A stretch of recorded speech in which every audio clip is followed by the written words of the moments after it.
Yo, it's your boy Twan Ben. We're out there today, and today we're back with another reaction video. Now, it's been like months. Like I don't actually know. So, but look, we're gonna get right into this video. You know, it's December, so it's only right to watch this joint. You know what I mean? It's like what X426 right now. You know what I mean? Like on the dot, bro. For me right now. All right, but look. I work at a CVS open 24 hours a day. I've been working at this location for 3 years now, and I'm one of the higher-ups. I agreed to take on the overnight shifts because I believe it helps my chances of getting another promotion, and I like to be on my boss's good side. There would only be one employee working the 12 a.m. to 8 a.m. shift, as that's all that's really needed. Once the pharmacy opens at 9 a.m., that's when business usually picks up. The two employees before me left after I was set up. At my hours, so few customers come in that my job varies from cash register to simply stock working. The beeper at the front door that would go off would alert me when a customer would enter, so I'd know when to go back to the register and wait. A few hours into my shift, I went back to the register to check my phone, which I had charging, and I had a new voicemail from an unknown number. I pulled it up and listened. It was some weird voice on the other end that I couldn't tell belonged to a male or female, and I couldn't understand what they were saying. Like, the sound quality was terrible. The transcription was unavailable for that reason. Obviously, I just ignored it because everyone gets weird calls once in a while. As I continued doing stock work, my phone started to go off. I pulled out my phone and saw a bunch of texts from that number that just called. The first text said, "Call back when you can." The second one said, "I know you're at work, I'm coming to visit." The third one said, "What time are you working till?" I had no idea who this could be. I texted back, "Who the hell is this?" The typing bubble popped up for like 20 seconds, then it went away. They didn't respond to that. Okay, a little unnerving, yes, but I still had to go about my work. Eventually, I heard the ding by the front door, alerting me someone entered, so I went back to the register and waited. I didn't see anyone walking around though, and I waited there for quite a while actually. Eventually, I just decided, okay, that's enough waiting, and went back to stocking shelves. I'd say it was around 2 a.m., a couple hours into my shift. I got a new cart full of items from the back section, this time beauty products, the second aisle in the store.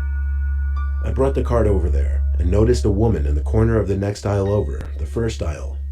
I stepped into that aisle and looked down, asking if she needed any help. She was looking down at one of the products in the corner. She didn't acknowledge me. Didn't know if she heard me or not, but I just felt awkward, so I left her alone. So we're not gonna talk about how somebody wolfed through. He ain't see nobody, but she just there chilling, right? Alright. Walked back to the register just to wait there for her to finish up, and then I started getting more texts from that number. I was basically getting spammed with random messages that made no sense, except one that said, "I'm here." So I said screw it and I called the number. I heard a ringing sound coming from inside the store, and my heart started beating twice as fast. I felt a heavy feeling in my throat. I canceled the call, and the ringing stopped. I brought myself to walk over to that last aisle again, where the ringing was coming from. That woman was still there in that corner. I yelled, "Joke's over, I'm calling the cops, whoever you are." I almost knew it had to be some girl I knew playing a prank on me. I went back around the counter because for some reason I felt safer there. I really didn't want to call the police though. Instead, I called my best friend, who picked up on the first try. I asked him to think of anyone we knew with brunette hair who had my number and would be playing a prank on me like this. He guessed a few names, but based on the body shape of that woman, it was none of them. My friend told me to just stop being a pussy since it was a girl. I told him, alright, whatever, and hung up the phone. I was about to suck it up and walk over there when I noticed her, peering half of her head from around the corner of the beauty aisle. She had to be kneeling down too because the shelf in that aisle is lower than the rest. The first thing I noticed was blood trickling down her cheeks. She was smiling and I heard her making these fucked up laughing sounds.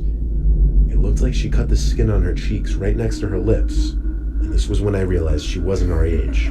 She looked like she was anywhere from 30 to 40. I took one step closer and I recognized her. It was this lady with serious mental issues who had DM'd me with a fake account before. And as far as I knew, she was dangerous and was supposed to be in some psychiatric center. She must have gotten my number through my Instagram, which I have set as a public figure profile, which includes my phone number. Seeing half her bloodied face peering at me, smiling, made me want to yak. I yelled at her to get away or I'd stab her. Of course, a complete bluff. I ran to one of the back aisles and hid from her, and I only sighed a breath of relief when I heard the beep of the front door go off. I went to go check if she was still there. That don't mean but she wasn't. left. And so I called 911 and had the police take a report, showed them the CCTV footage, and warned them of her name and that she had serious mental issues. The officers were very nice and told me they'd be in the immediate area in case she returned. I blocked the number she was texting me from, and I like to think the police contacted her family. I'm about to get added.